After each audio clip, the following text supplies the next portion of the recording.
Bon, je veux juste ouvrir, le champ de réflexion sur cette question d'un Jésus philosophe. C'est une expression utilisée un peu abusivement peut-être, ou en tout cas avec un sérieux manque de définition, et c'est... je voudrais essayer de lui donner du sens. Je voudrais pas trop m'attarder sur le sens qu'ont pu lui donner des auteurs qui ont déjà utilisé cette expression, mais je voudrais essayer, moi, de vous proposer rapidement, en quelques minutes, une discussion, quelques questions et quelques pistes de réflexion, quelques arguments précis aussi sur cette conjonction de termes pour le moins insolite. Bon, vous avez remarqué que vous n'avez jamais entendu l'expression de Jésus philosophe à la messe du dimanche matin. Je ne pense pas que ce soit une expression particulièrement recherchée et valorisée dans les institutions chrétiennes, pour lesquelles Jésus est bien plus qu'un philosophe. Si vous voulez dire que Jésus est un philosophe, en un sens, c'est le rabaisser bien bas. D'un autre côté, je ne pense pas non plus que vous entendiez très souvent, certains philosophes le font, mais la plupart ne s'y risquent pas. Vous n'entendrez pas très souvent les philosophes parler de Jésus et l'invoquer dans leurs argumentaires. Bon, ça sent trop le Moyen-Âge, si vous voulez, pour les philosophes modernes, d'inspiration rationaliste. Ça ne constitue pas une autorité ou une référence appréciable. Alors, justement, insistons là-dessus. Bon, Jésus n'est pas philosophe au sens moderne du terme, au sens où nous le sommes nous. Nous qui sommes certifiés, agrégés, docteurs en philosophie, titulaires d'un titre que nous avons obtenu en faisant des dissertations et des explications de texte.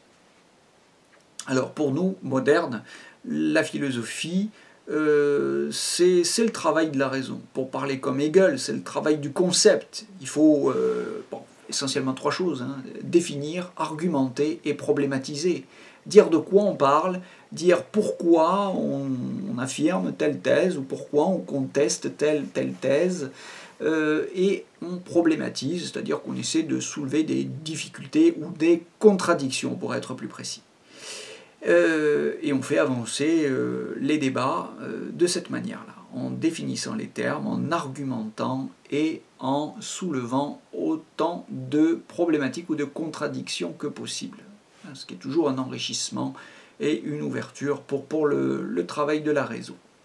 Bon, c'est pas du tout ce que fait Jésus. Si vous lisez les évangiles, vous verrez que Jésus ne fait pas de dissertation ou d'explication de texte, à moins que vous vouliez considérer que ces logia, c'est-à-dire ces propos, sont des commentaires des thèmes ou des thèses célèbres de l'Ancien Testament. Mais remarquez que ça se fait toujours de manière très concise, particulièrement concise. Jésus, en réalité, ne parle pas par concept, il parle par parabole. Voilà, il suffit d'ouvrir les évangiles, il suffit de lire les évangiles, canoniques ou pas, pour vous rendre compte, même dans l'évangile de Thomas par exemple, ou voilà, des évangiles apocryphes ou les évangiles gnostiques, vous verrez que le dénominateur commun à tout ce langage originaire du christianisme primitif, celui des 2-3 premiers siècles, c'est-à-dire le langage qu'on attribue à Jésus, qu'on met dans sa bouche. Avant de le faire parler par la voix des pères et des conciles et des institutions religieuses, Jésus a parlé par des textes qui sont des évangiles. Alors il y a les 4 évangiles canoniques, Matthieu, Marc, Luc et Jean, Mais vous avez aussi, vous le savez, vous pouvez les lire en Pléiade, toute une ribambelle, je dirais, d'évangiles gnostiques et apocryphes. Bon, le dénominateur commun à tous ces textes, c'est une certaine rhétorique. Jésus parle par parabole. Son éloquence, il la tient non pas de la précision des définitions des termes qu'il emploie, mais il la tient d'une certaine habileté dans le maniement des images. Alors je voudrais en dire un peu plus, même si j'ai déjà parlé de ça, évidemment, vous l'avez peut-être vu dans des vidéos précédentes, notamment dans l'une des vidéos que j'ai postées récemment sur les symboles, chez Gilbert Durand. Bon, Jésus, pour faire court, ne pas faire une vidéo trop longue sur ce sujet, je dirais qu'il utilise les paraboles en philosophe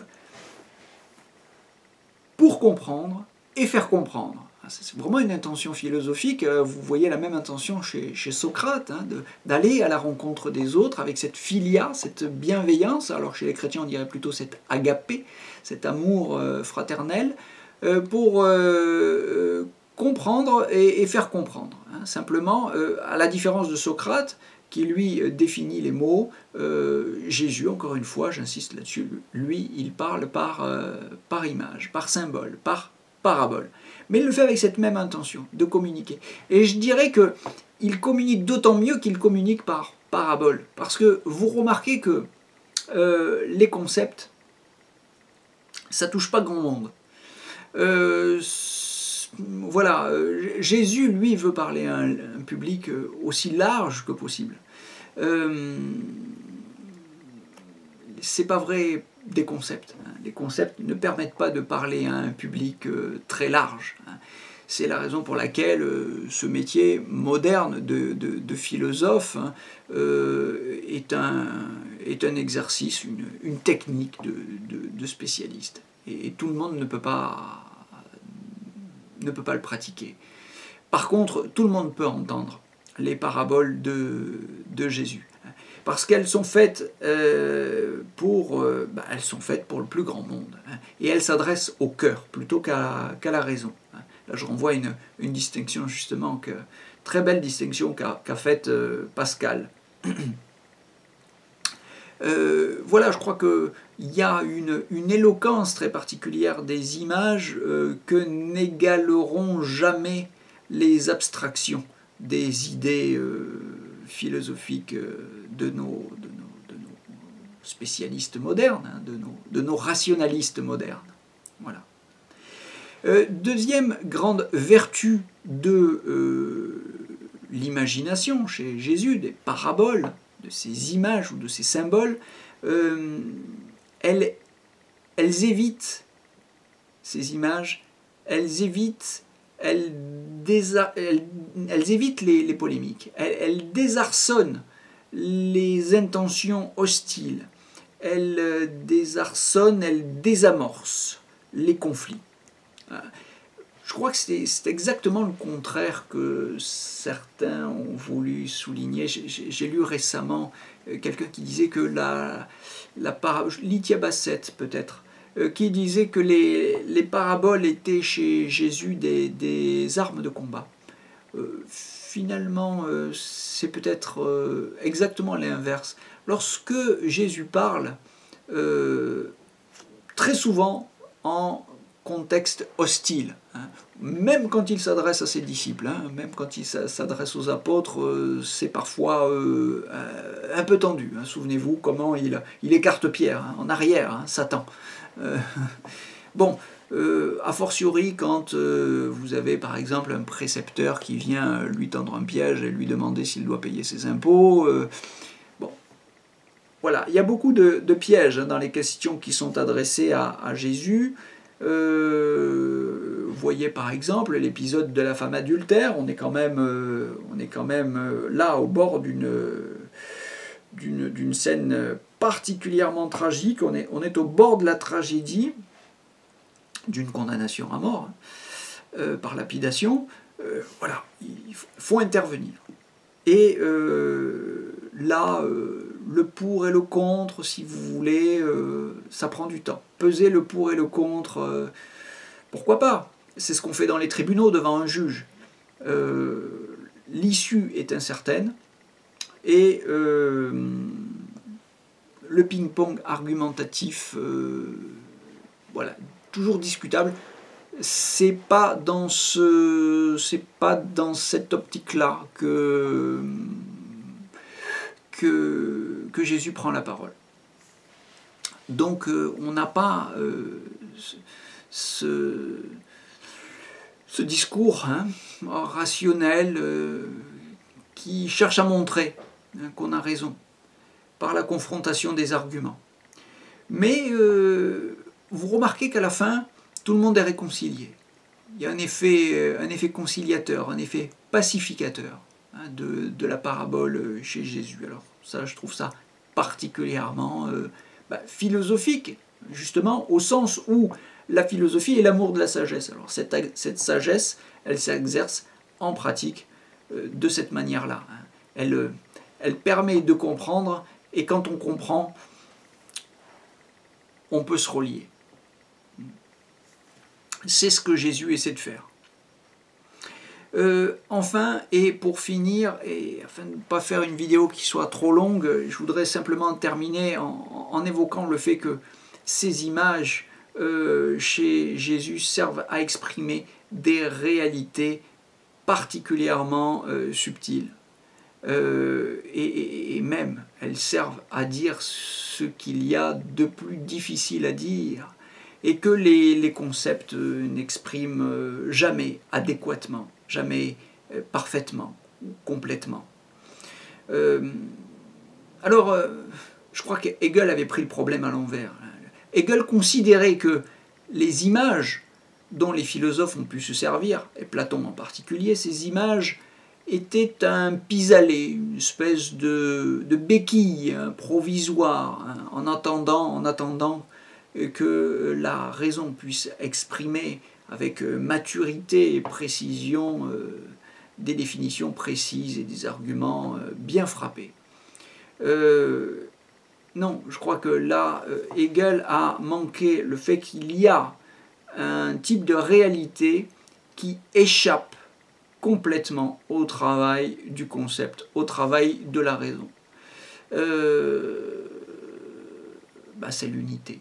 C'est l'amour et c'est cette expérience de l'unité dont nous parle Jésus. Alors pour reprendre encore une fois la parabole du fils prodigue, vous voyez, elle nous parle, elle parle à plusieurs niveaux. Un enfant peut la lire, un enfant de 7 ans comprend le petit drame qui se joue, la culpabilité du fils prodigue qui revient chez son père. On peut en tirer à un autre niveau beaucoup de choses sur le plan moral. C'est ce que fait par exemple Lithia Bassett dans ses ouvrages, Lithia Bassett que j'évoquais tout à l'heure, notamment dans un ouvrage dont je recommande la lecture, sur cette métaphore du fils prodigue, la joie imprenable. Mais c'est aussi cette parabole un symbole de l'unité que nous recherchons. Et que les symboles, que les concepts philosophiques ne pourront jamais exprimer adéquatement. Voilà, donc là, il y a quelque chose de très particulier, finalement. L'affirmation d'une supériorité de l'imagination sur la raison, en un sens. Si la raison est précise, et elle a son intérêt pour la constitution d'un discours de type scientifique, d'un autre côté, les images, les symboles ont un pouvoir évocateur, une éloquence, une capacité à nous suggérer et à nous donner un avant-goût de certaines réalités que ne peut pas égaler la raison.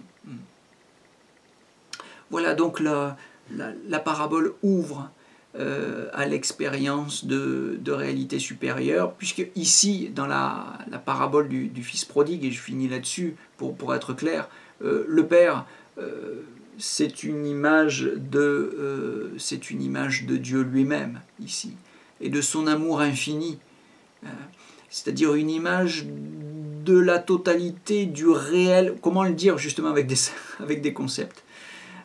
Comment le dire avec des concepts mieux que Jésus ne l'a dit en images.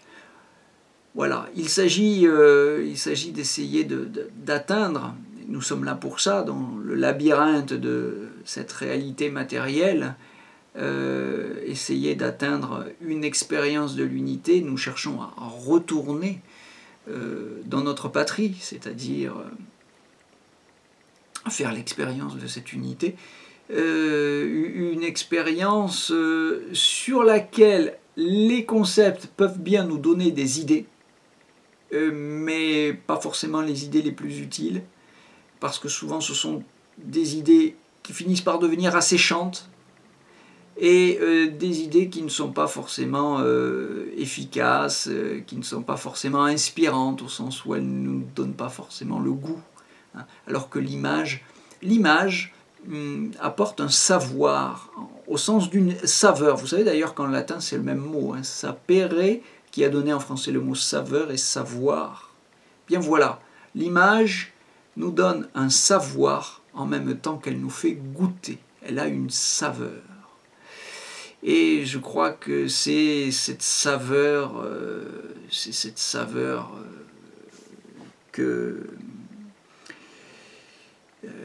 très particulière, hein, qui fait de Jésus un philosophe très particulier. Voilà, je vous donne rendez-vous et je vous souhaite de bonnes relectures des paraboles des évangiles. À très bientôt.